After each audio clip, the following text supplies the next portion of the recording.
When I was really young, I was fascinated by animation. I was watching all the animation on television at that period, you know, and it wasn't just Disney films. You had the Looney Tunes, you had the Fleischer Popeyes and Betty Boops, you had, and of course you had the Disney films, you know, and the first actual Disney feature I ever saw was Dumbo. And then I remember being in my pajamas at the drive-in watching the premieres of Sleeping Beauty and 101 Dalmatians. And I always loved the exuberance of animation, the fact that it just looked so alive, hyper alive, if you will, that I loved that spirit, and I knew I wanted to animate, to be honest, from the age of 4.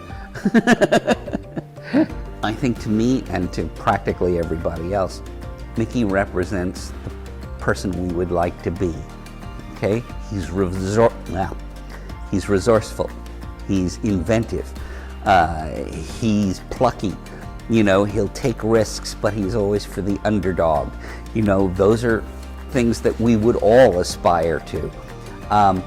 His iconic status, I think, partially comes from his design.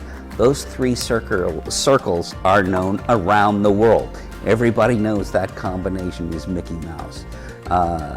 And the other thing, I think, is just his spirit, the way he does things, you know, that he doesn't take the easy route, he doesn't take the direct route, he takes the interesting, playful route. You know, if Mickey's gonna play the piano, he doesn't just open up the lid and start playing, you know. He'll spin himself around on the piano stool, he'll crack his knuckles, he'll make a great flourish, and then he'll start playing. And it's that kind of playfulness, you know, that he really brings to the screen, and inventiveness that that he's always had. You know, even if you look at Steamboat Willie, he's inventive in that film.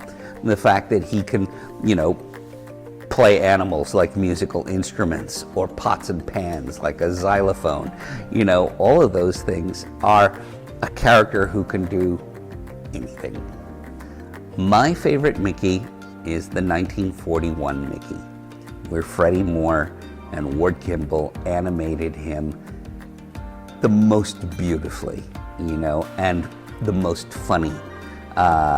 You know, that little clip that I showed in the masterclass of the little whirlwind, that's probably my favorite Mickey scene of all time, because Mickey is so alive and so expressive, and he doesn't need dialogue to do it. You can just tell it with his body positions.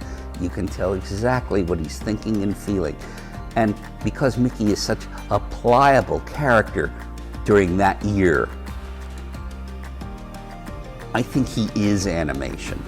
In a medium that I love, I think he embodies animation more than any character that I can think of.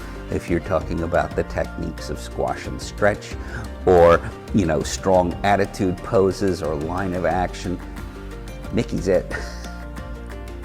Well, I think Aladdin was unique in the Disney canon for a number of reasons, not the least of which was Robin Williams. You know, it's impossible to talk about the genie and not refer to him. But Robin's humor and his warmth gave us license to do things with the animation that we might not have done before that. You know, the fact that he can turn himself into anything, you know, just gave a sense. I mean, animation is never improvisational, but this is the closest we got to improvisational animation, where Robin would put down a riff, we'd pick it, put it in the movie, laugh ourselves stupid, and then we'd animate it. And that's pretty freewheeling for the process of animation, being able to kind of roll with all of Robin's curves. You know, now from that time, we probably haven't been as improvisational, okay? And certainly we haven't used as much metamorphosis in animation, you know, of a character being able to turn into different characters or different things. But I think it comes with the material as well. You know, when the stories change, you know, Pocahontas is not going to turn herself into a toaster. You know, it's just not the kind of character that you would have in a film like that. So the things that have changed, I think, are more technological than creative. I think the fact that we use computers to bring most of our animation to the screen, although, you know, on Moana, I got the chance to do Mini Maui, who is a completely hand-drawn character to the CG Big Maui. And like many of my favorite animation characters, Mickey included, he had no dialogue. He had to express himself entirely through his body language and his timing and his relationship with his owner. So, one piece of advice would be, make sure you love it, because it's hard. There's a lot of work that goes into it. You know, there's a lot of people and professionals that I've met over the decades who would say, oh, animation is too much work. Maybe I'll get into story, or maybe I'll do this, or maybe, you know what? If you want to do any of those things, it's all hard work, but stick with it.